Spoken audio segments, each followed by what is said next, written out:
భారతదేశంలో చొరబడే బంగ్లాదేశీయులను అరెస్ట్ చేసేందుకు సీరియస్ అడుగులు వేసడం ఒక ఎత్తు, ఏరియా మొత్తం కంచె వేయడం మరొక ఎత్తు. ఇప్పుడు ఆ కంచె వేసేటటువంటి యాక్టివిటీ సీరియస్గా జరుగుతుంది. బెంగాల్ దగ్గర బంగ్లాదేశ్కి బెంగాల్కు ఉన్న బోర్డర్ ఏకంగా 2216 కిలోమీటర్లు.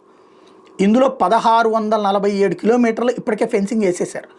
ఇంకా 569 కిలోమీటర్లు వేయాల్సి ఉంది. అయితే ఇందులో దీనికి గాను 112 ఇది టోటల్గా ఇదంతా పూర్తయితే బోర్డర్ ఇన్ఫ్రాస్ట్రక్చర్ వర్క్స్ 112,780 కిలోమీటర్లు పూర్తయినట్టు అవుతుంది.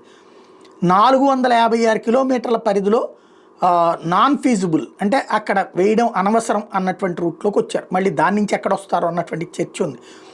అదే సందర్భంలో వెస్ట్ బెంగాల్ ఈ అదనపు ఈ 456 కిలోమీటర్ల ఏరియాలో 77 కిలోమీటర్ల మేర భూ సమీకరణ చేయాలి, అంటే భూ సేకరణ చేయాలి అక్కడ, అంటే డబ్బులు ఇచ్చి చేయాలి రాష్ట్ర ప్రభుత్వం.